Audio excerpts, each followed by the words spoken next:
But there's an article that they just published about how the free AI era is ending and nonprofits aren't ready. And George, the TLDR of this article basically is that these AI companies have been subsidizing AI to an extent for the general public.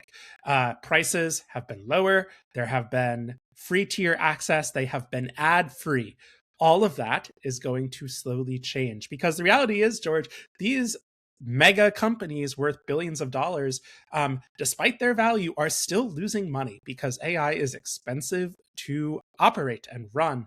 And they're going to start recouping that money at some point. So I think, George, this is a little bit of the Uber model of get everyone hooked and then start kind of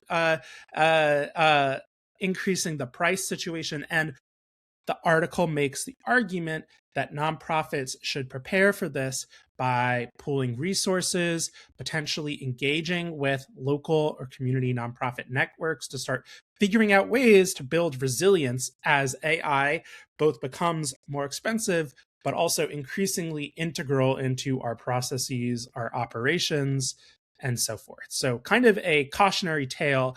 And I think, George, this is going to be a big year for AI changes. We're going to start getting AI ads, potentially other kind of user experience changes within AI platforms themselves. This will be a big year.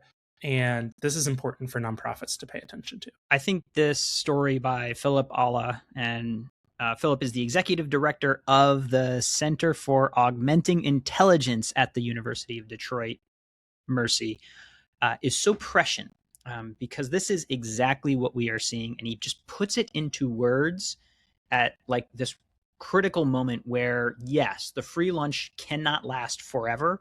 What's more, he points toward this new kind of digital inequity.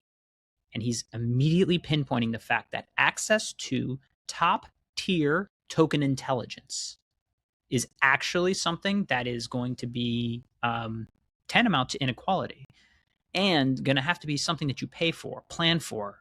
And he's calling on the sector for plans. He's calling on, foundations and funders to think about this.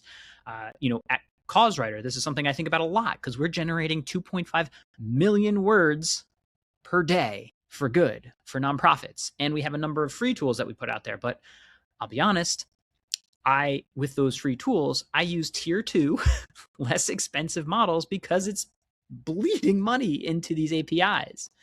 And what's also interesting is if you look at the sort of nonprofit free accounts that you can get, they're not free. They're still like pay per user per month. Anthropic, Microsoft, Google for Nonprofits has one, but it's very, very, very, very throttled in terms of the free thing that you get with Google for Nonprofits AI. Theirs is $350 per user per month, but they all have a price. And I cannot, as of like this moment in time, find a single place that offers a nonprofit API access to any one of these models. And when you get the API access, that's kind of like the side door where you just get raw tokens and you can request as many and put them into something.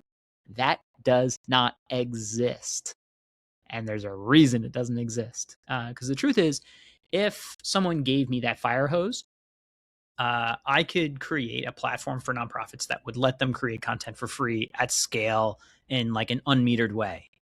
But, we don't have that. Every single token is pay to play when we're in the API landscape. Yes, we're buying it sort of like Costco wholesale, but this article really points to this as the rising tension that will come. And I think it's very well done.